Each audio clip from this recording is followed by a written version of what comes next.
Thank you, sir. Good morning, everybody.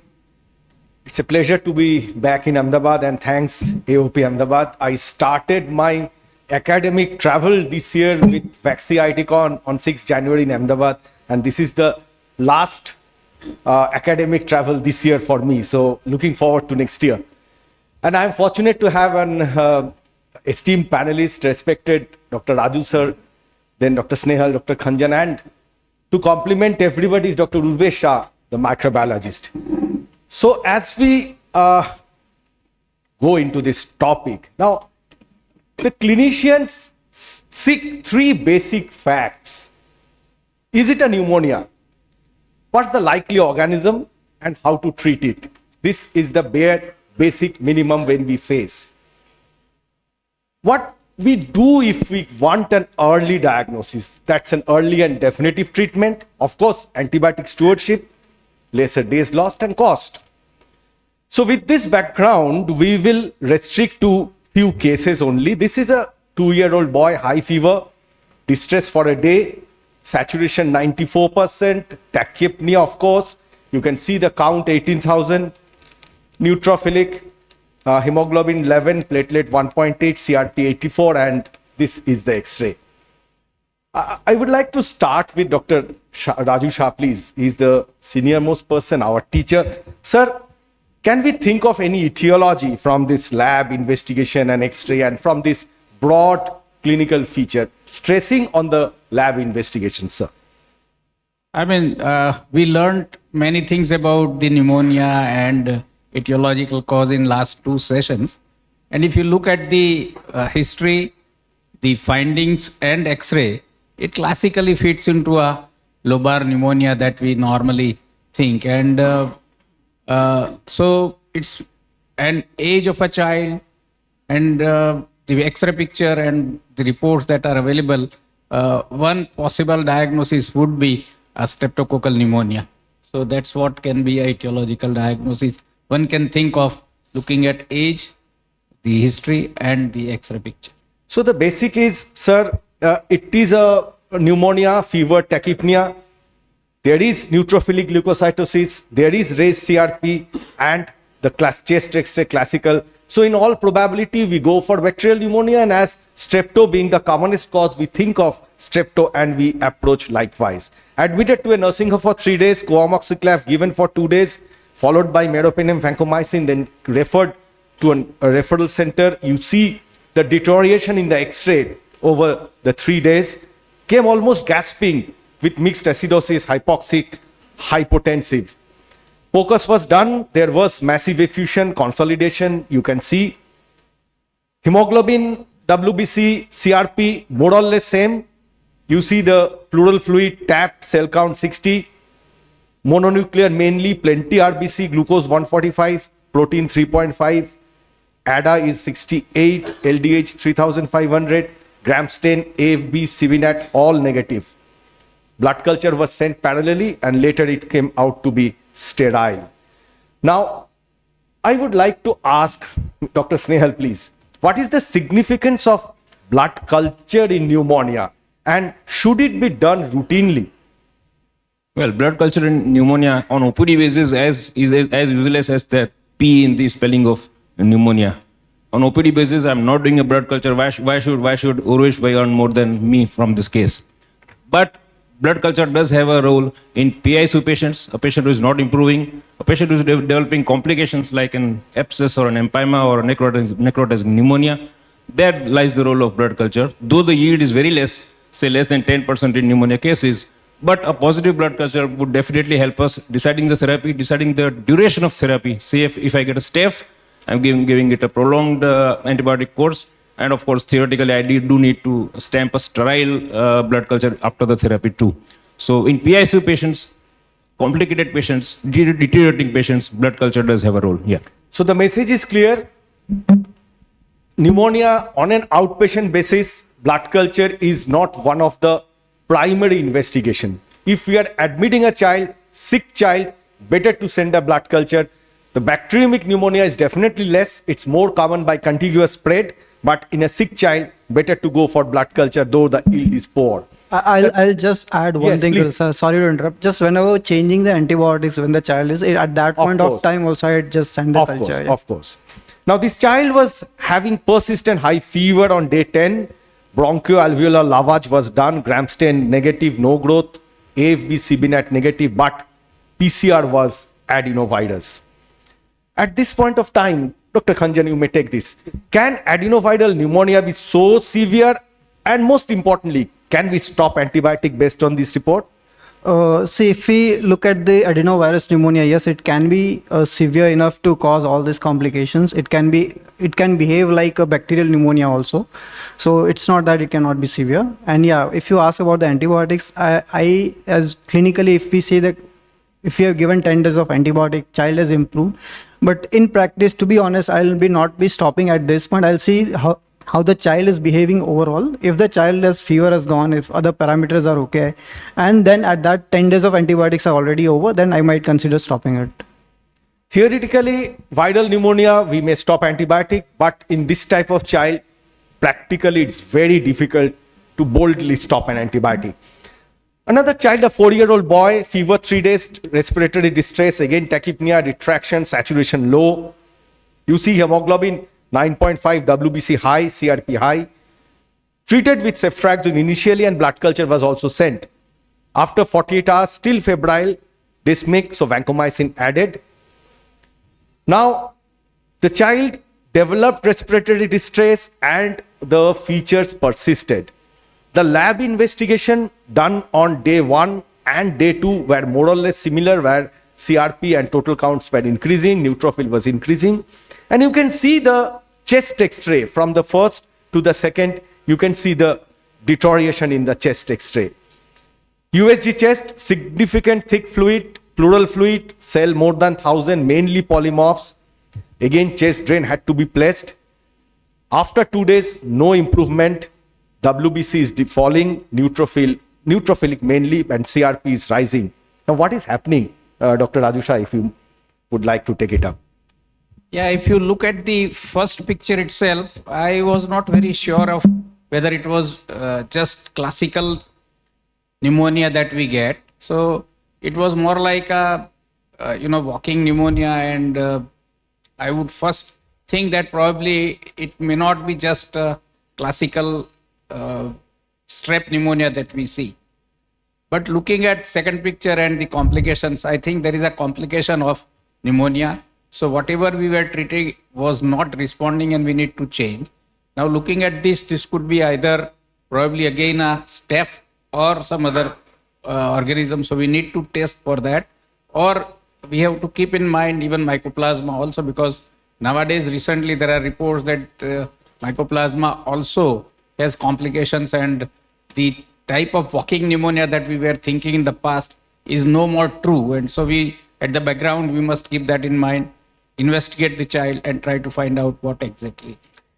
Yeah, the counts are falling, the CRP is rising. Sometimes it's an ominous sign of PVL producing staph also. Of course, the mycoplasma might present with a lot of complications nowadays, but in a child deteriorating, X-ray becoming worse, counts falling, CRP rising, we might think of PVL. So the vancomycin and Clinda was added and shows gradual improvement. Dr. Snail, are there any biomarkers for necrotizing pneumonia and any clues for PVL producing staph that we may have? As you said, rising counts, rising CRP, clinical deterioration, radiological deterioration, of course, and biomarkers specific to the organism associated, like hypoalbuminemia is a common finding in all the necrotizing pneumonias. Rising D-dimer is very specific, or it points towards it being a mycoplasma. Lower counts points towards it being a staph. Of course, with the clinical background of a fast deteriorating child, if you get a clinical background of recurrent pyodermas, a post-H1N1 stage, measles, etc., we think of a staph. So these are some of the clues we have. And of course, LDH rising. LDH is another hypoalbuminemia, rising LDH, falling total count, rising CRP. It's an ominous feature. Now, 7-year-old boy, 10 days fever, cough, malaise, headache for 2 weeks, diffuse maculopapular rash, hemoglobin 11, WBC 12,000, neutro 70. Patient was started on co-amoxiclav. You see the X-ray and you see there is maculopapular rash over the face. Now, biofire was done among other investigation, and upper and lower respiratory panel PCR proved Mycoplasma pneumoniae. May I ask Dr. Udvesh Shah, our microbiologist, because we referred this child to him for PCR, how relevant it is in view of clinical features and lab reports, and do we need to do any confirmatory test if we get PCR Mycoplasma positive? Definitely.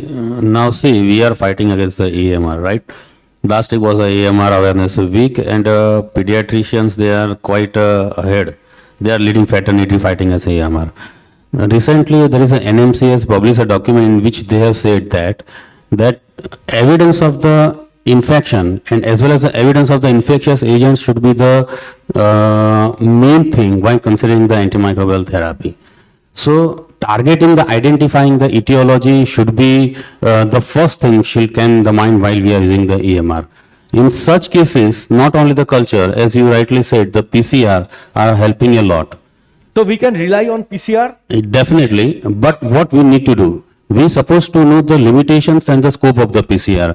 In PCR, suppose in case of the biofire, we have two type of the panels. One is upper respiratory panel, in which we are mainly focusing on the virus, and second one is a respiratory panel, in which the pneumonia causing organism is they are targeted.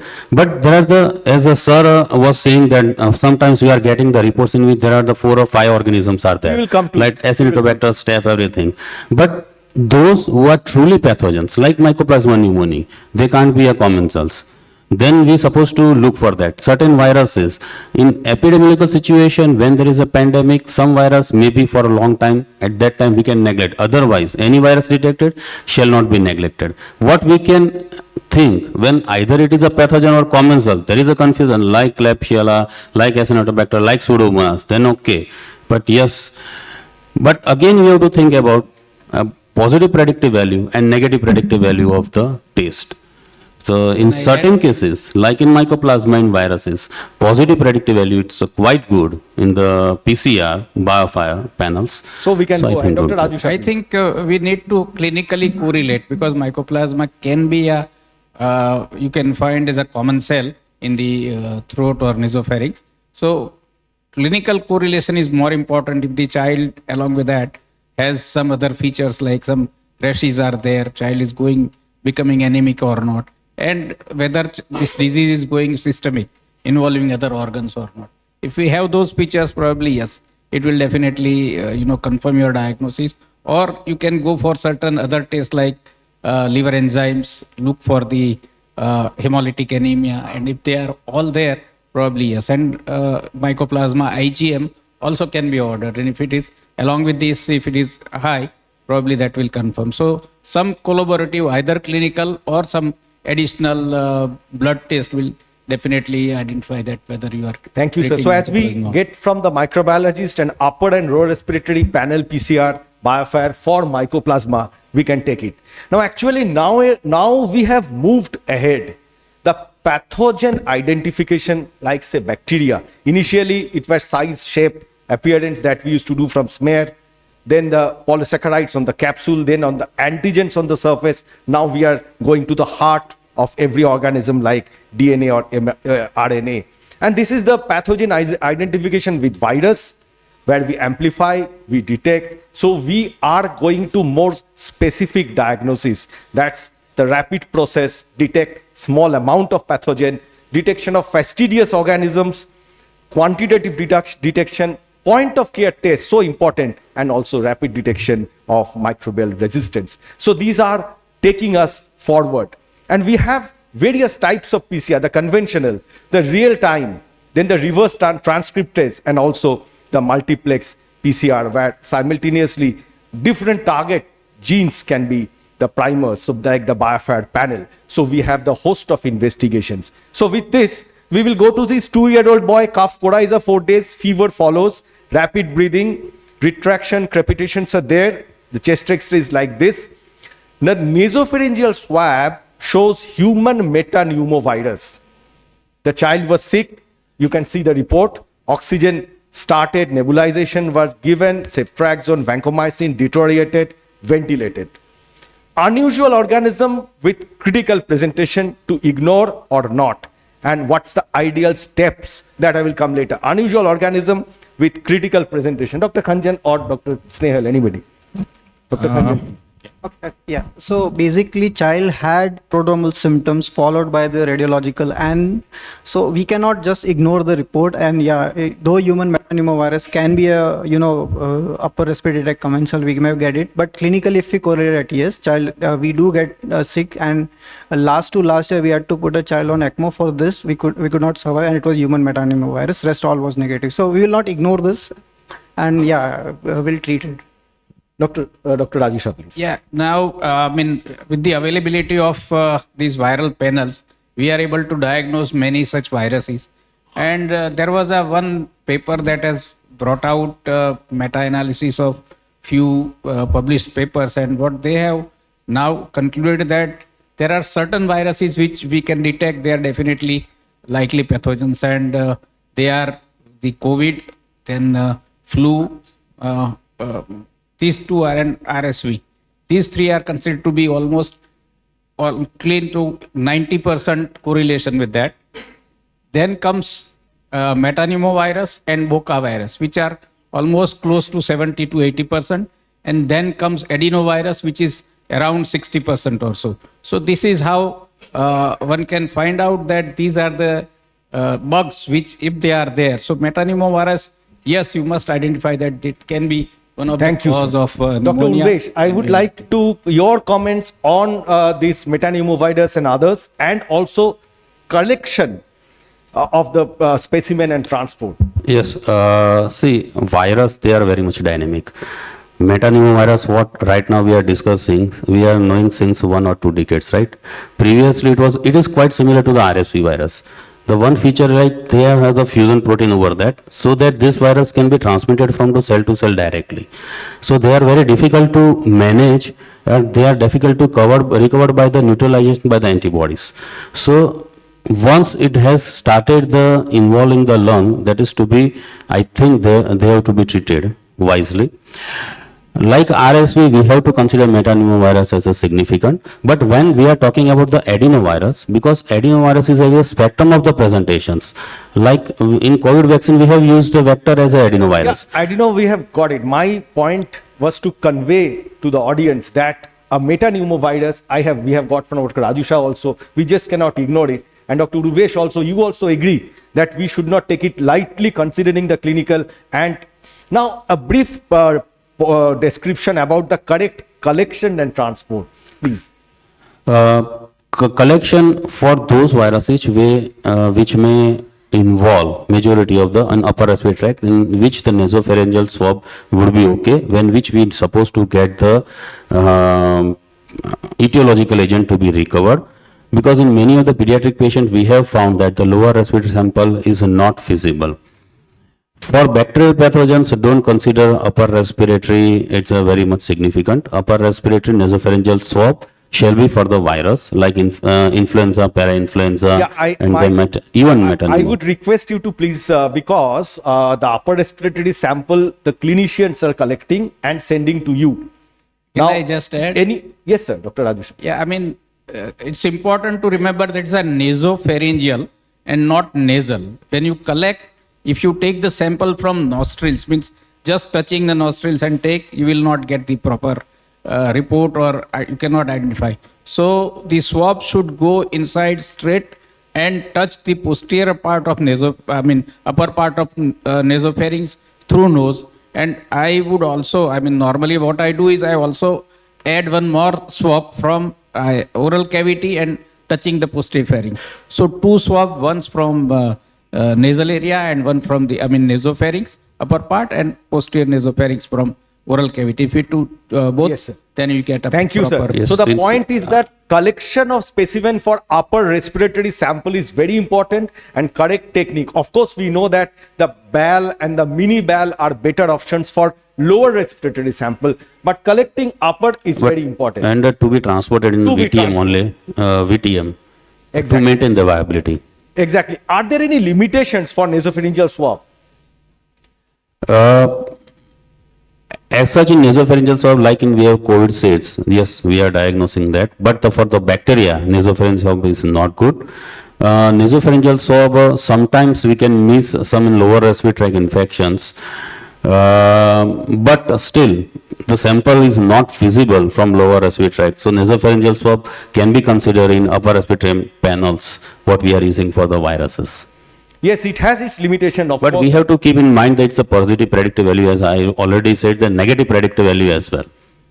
Yeah, and at the same time, we must convey that each and every child coming with fever, with tachypnea, or with upper respiratory symptoms, we should not send a nasopharyngeal swab for testing. The clinical judgment is more important, I think. That's the message we can give. Now, You this must same. remember that there are going to be some colonizers. So when you take a swab and get a report, there will be many colonizers will be also reported. So one must know whether what you are. So clinical correlation is very, very important Right. when you are taking Yes. a nasopharyngeal. So the child was very sick. So bronchoalveolar lavage was done. And as you can see here, the human metapneumovirus was still positive in BAL and also streptopneumonia. So antibiotic was de-escalated. Now, what is the significance? Is this infection or colonization? Sir, may I add here? Please. As in initial case we have discussed in streptococcus pneumoniae blood culture, indication of the blood culture, we shall rely on the blood culture more as far as the pneumococcus is concerned, because many a times pneumococci can be colonizer. When we consider as a colonizer, pneumococci and bacteria can be a colonizer. So blood culture is most reliable, because many a times pneumococci is recovered, patient is not having that infection. That's common thing. Right. But my question is, it's a bronchoalveolar lavage, a sample from lower respiratory tract. So can we count on this as streptopneumonia and metapneumovirus I and think, de-escalate antibiotics? I would definitely treat this as strep pneumonia infection along with metapneumovirus. So we all know that there could be co-infections, and whenever there is a viral infections, it is very well known, and especially we have examples of flu virus where there has been proved beyond doubt even from the autopsies that such people died, and they have died because of strep pneumonia co-infection which was there along with Yes. flu. So even with the COVID and even in the that has been proved. So co-infection with strep pneumonia with all these different type of viruses is known. So when in a BAL sample you get it, you have to treat Yes, as a that BAL infection. sample, we have to give some importance. Now, upper respiratory panels, the specimen is throat swab, nasopharynx, and lower respiratory panel. I mean, how to approach these discordance, I think we have discussed in brief. Any points to add, Dr. Khanjan, Dr. Snehal, on this discordance of upper and lower panel as we had in this case? If you find a different organism in the upper and the lower panel, the full form of PCR to me is radiologist Atma. Please correlate the report. It's not the organism in the PCR that I'm treating. I'm treating the patient as a whole. Dr. Khanjan, you must be sending, as in from PICU, lower respiratory panel. So your views on this? So many a times, sir, what happens is like colonization of the tube itself gets you a positive bacteria. When there is clinically, we don't see any, like, for example, if you say child has improved, if you do it a test and then you find the things which are not matching in their clinical presentation. So if we have sent a BAL, particularly for, let's say for this child, discordance is only when happen when you do it and we don't find it clinically correlating. That's what I think, if you are asking, sir.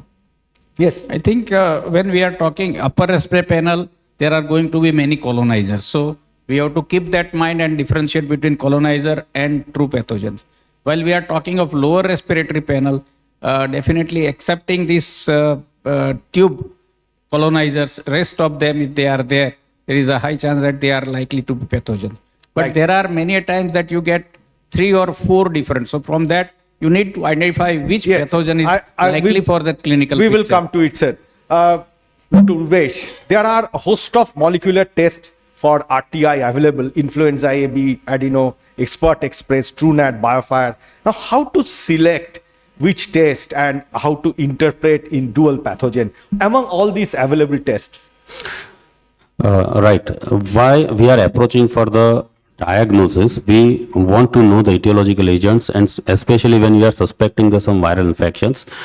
what we can do? Right now we have some viral infection panels like influenza A, B, parainfluenza and COVIDs that we can select when we want to identify the etiology and we are suspecting this can cause lower respiratory, and we can diagnose from upper respiratory panel. In upper respiratory panel, we are targeting only viruses. We don't go for the bacteria, right? So this is good. Second one, in a lower respiratory infection, especially we are considered as a multi-drug resistance, and if it is a hospital-like infections, then we can go for lower respiratory panel with detections of the some resistance gene as well, because certain panel give idea about the carbapenems as well as if it is a MRSA, then if it is a Staph aureus, it could be a MAC gene or not. So that can be done in an emergency when its patient is critical ill and patient might suspecting have a very severe hospital-like infections. Third, lower respiratory panels, including the some atypical like chlamydia, mycoplasma, listeria, it's not so much common, but yes, some other viruses can be used when patient is admitted and you supposed to go for etiological agents.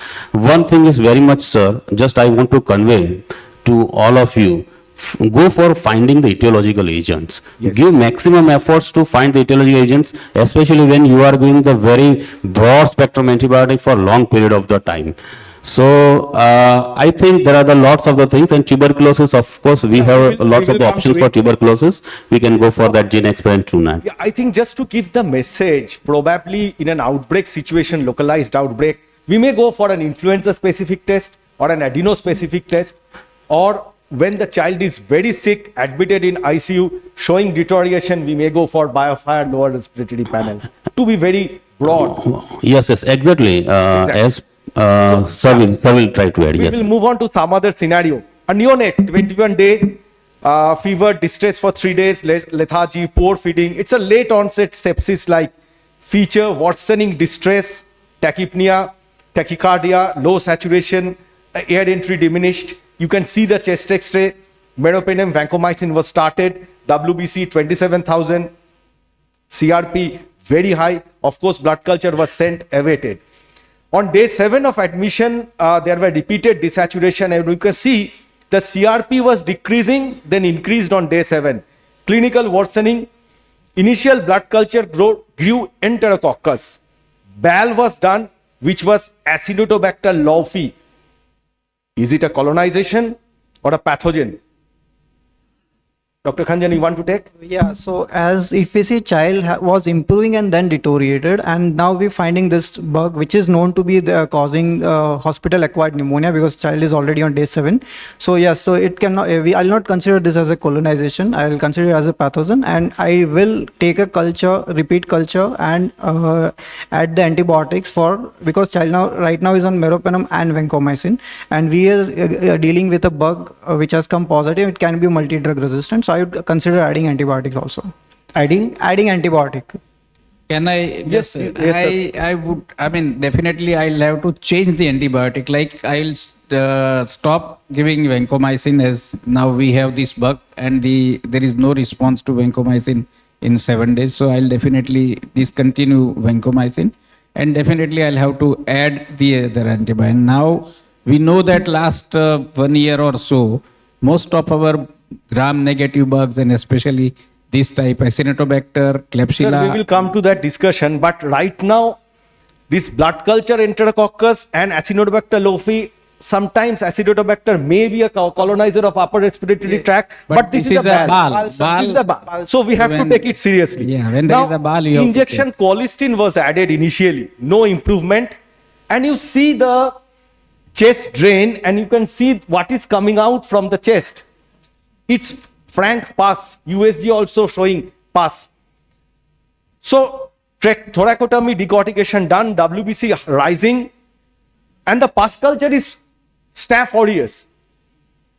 There was transient improvement, then deterioration. So you see, initially we had enterococcus in blood, Acinetobacter laufi in BAL, and pus culture showing Staph aureus. So what we are facing now, this is the dilemma. What more could have been done for diagnosis, and what is the significance of BAL here? Any experts?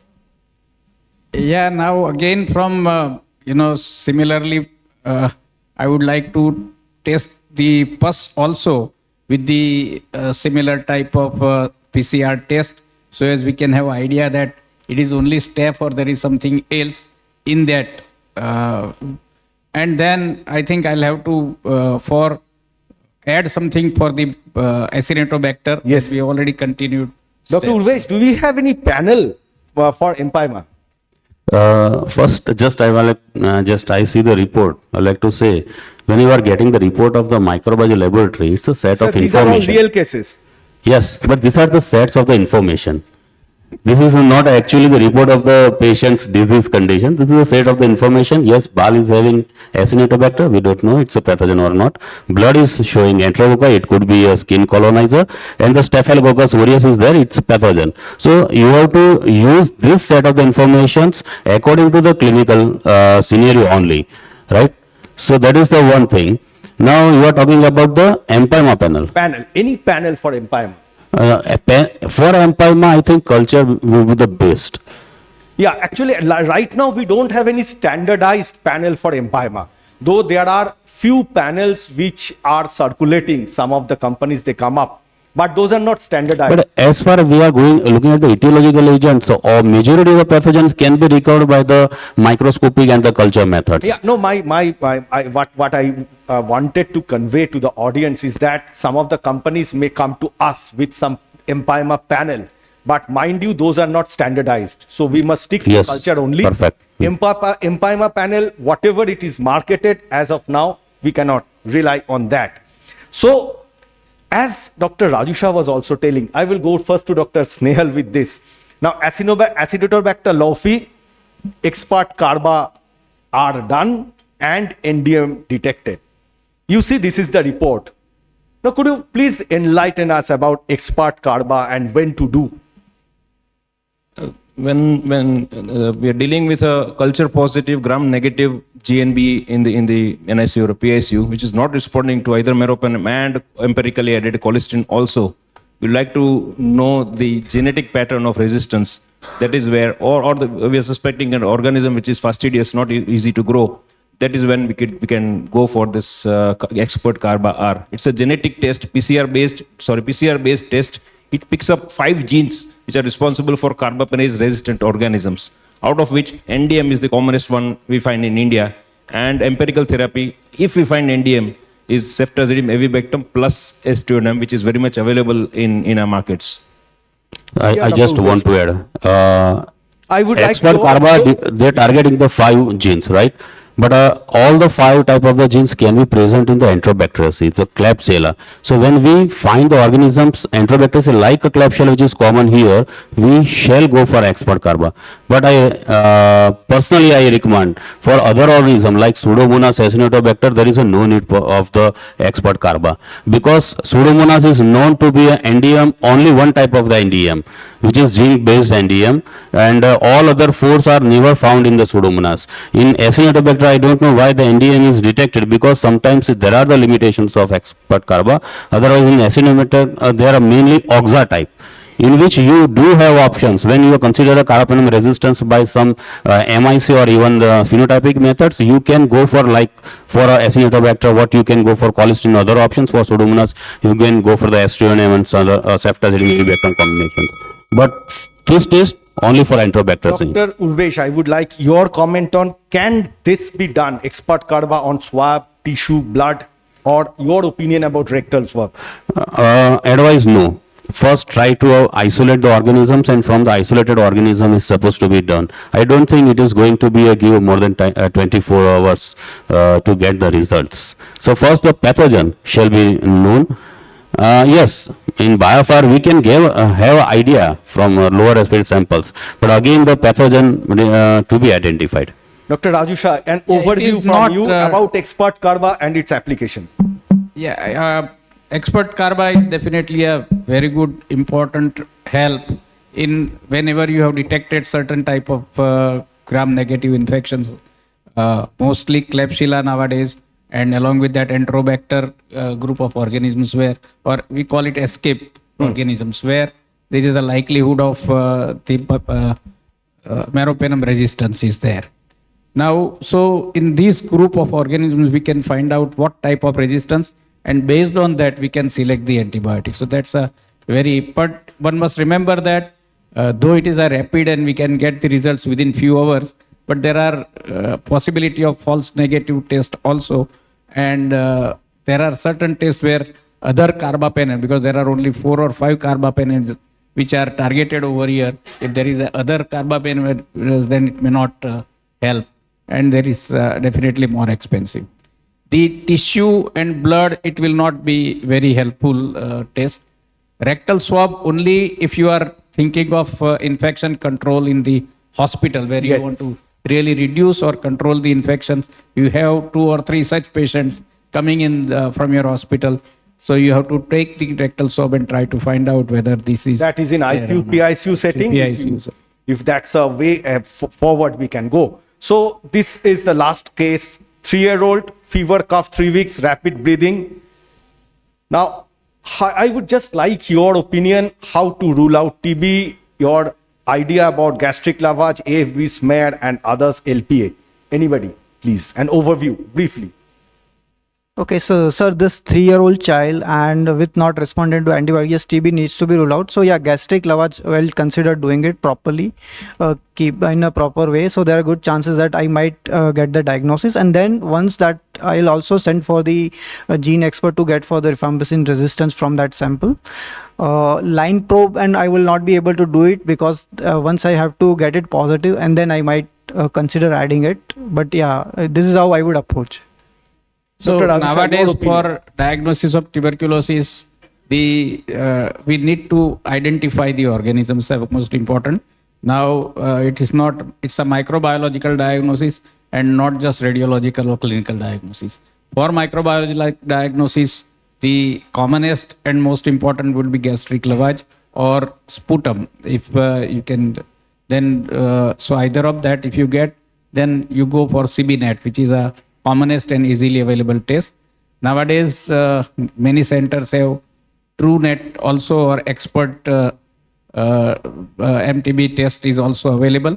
So probably it will be at present, whatever is there will be replaced by expert test in a short time. TrueNet is a test which is, invented from India itself, from one of the company in Bombay, and that's considered to be a good test, but Yeah, only, NTP approved also.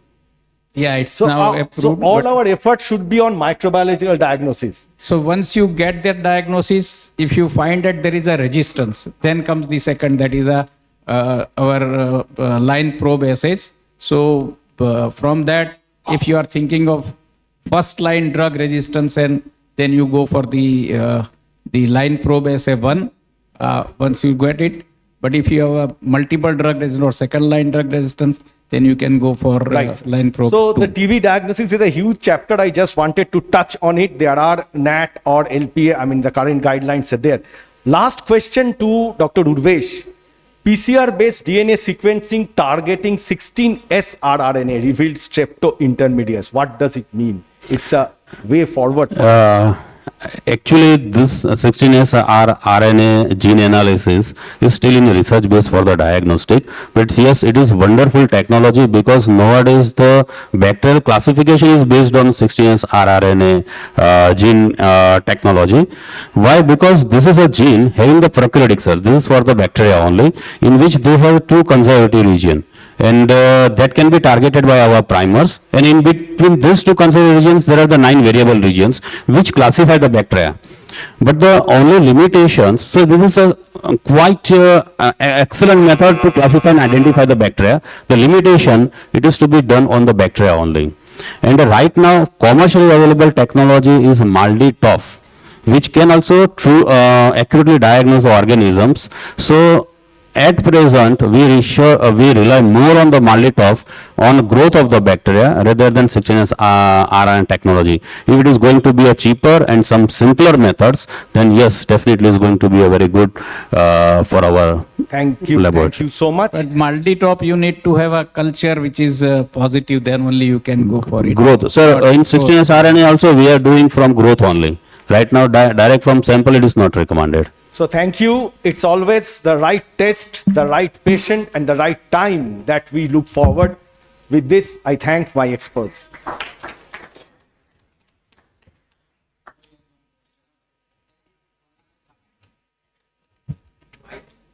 Dr. Abhay Shah. Okay, that the second case was very interesting and it was a complex situation. If I were to be the pediatrician, Jaideep, with submission, you can correct me what I would have done. In a hospital-acquired pneumonia diagnosis, it is not enough if we individualize the treatment to the particular swab report that we get from nose to the rectum, wherever it is possible, because it will tell that the organism is present or not present.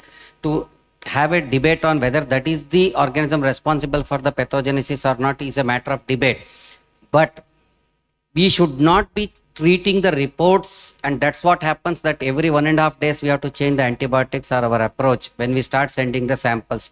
Therefore, in that panic situation which you were discussing nicely, what I would have done is, I will correlate that report with the other PICU reports that I would be getting. Absolutely. Suppose if I'm having Acinetobacter in bed number 1 and bed number 15, bed number 8, bed number 9, then I will respect the report. Only this is giving Acinetobacter and in my PICU that is not there, then I would rather not treat the report, but I would again go clinically. This is the point number 1. Second point is most important is, if you get any positive report from more than one specimen, ball is also giving, throat swab is also giving, your tip have to take catheters it are also seriously. giving, and blood culture also is giving. So that should be given importance, and we should be very wary of new, sensitive, highly provocating, cost involving tests which come in the news of BBC or Lancet, and then just go on making the spend 18,000, 20,000. I think we should Yeah, exercise that some was the caution. message. I think the and if experts you gave get, it. if these are the reports from your ICU, better I will be strict on my residents washing hands. So bed number 1, 17 and 18 showing these organisms agreed. But bed number 1 was the first one sometimes, at one given point. I would not neglect in a PICU patient that report also. So, Dr. Jaideep, regarding that case of adenovirus, I think BAL was there. So, I think once we get the organism from the BAL deep within, it is significant. And probably you might have given the antibiotic for 7 to 8 days before the BAL adenovirus will come. So, my point is that now adenovirus viral copies are available. So, if we have got the significant viral copy positive, then I think we can jolly well stop the antibiotic as a part of antibiotic stewardship. No matter, of course, the child is sick, but at the same time, now viral copies are available. And this, when the viral copy, which is more than 1,000, up to 1,000, we will neglect it. But viral copies in a such situation, a high case, I think we should go for the quantitative risk, number 1. As far as RSV is concerned, we may not spend so much money. We have got very simple RSV antigen test. I think we should promote more and more this RSV antigen test. And third comment is that as acinovirus is concerned, I think NDM positive for Acinetobacter is little uncommon to me. I have more seen with the Klebsiella. Please comment from anybody. Sir, one thing to add. Sir, the quantitative test which you said from the BAL, because BAL itself is not standardized. Not like BAL, it is from the blood. blood you said. Yeah, it should be from the blood, Yeah, but I yeah, think because that is available and should be done. Yeah. Because BAL is not standardized as such, how much volume we take and. Let us be practical. I mean, most of us won't be bold enough to de-escalate a PICU patient just because it's... Agreed. I would be reluctant in escalating, but de-escalating would be a worry for me. Yeah, I would think in lines of IVIG, taking... Yes. Sir, have we stopped doing D-test in MRSA, bad necrotizing pneumonia? Because we cannot just end up giving just Clinda. We also have to look into D-test. If the D-test is Absolutely. positive, the Yeah, Clinda that may not well be. specifically we'll have to ask for it because they. Yes, we have to Yes. ask for it. Just adding Clinda, child not responding, it is not MRSA, is not the right thing. As far as microbiology is concerned, whenever staff is isolated, each and every laboratory is doing D-test. I think there is no need to No, sir, ask you for have it. to usually No, ask yeah, for we it. have. Usually, But, usually it is a part of a report. So when we get the azithromycin resistance, most likely it's a methylase, so clindamycin resistance is more likely. As you rightly said, more than 50% MRSA we are finding clindamycin resistance. Only the thing, when clindamycin sensitivity is giving the adding benefit, that it is also inhibiting the protein synthesis, because mainly it is a protein inhibitors. So PVL toxins will be reduced with the help of the clindamycin and linezolid kind of the drug. So that is the only thing. If it is sensitive, methylase D test is negative, clindamycin shall be the drug of the choice. And secondly, sir, if we have discordance with BAL and clinical, two things we have to see the adequacy of the BAL sample as well. Because sometimes, no, the child is sick, we just don't go deep in. You have more of epithelial cells rather than the pus cells. And secondly, repeat BAL is also going to help us. Absolutely. I mean, there are so many issues, so many scopes. It's never ending. So what I can request AOP Ahmedabad and Dr. Chetan, that next year you might have another session on lab investigations only, a whole day. It's never ending. Thank you for this nice interaction. See you again. Thank you, moderator and panelists, for a beautiful session. So, coming back to circle, pneumonia diagnosis and management is clinical, and clinical, with exceptional situation like a fast progressing in ICU setup, in immunocompromised setup, and where you want to get an etiological diagnosis. Such tests are mandatory, but careful interpretation with the clinical picture is also important. And the field is evolving, and let us hope the next pneumo conclave we might throw some more ideas on this. Thank you, everyone.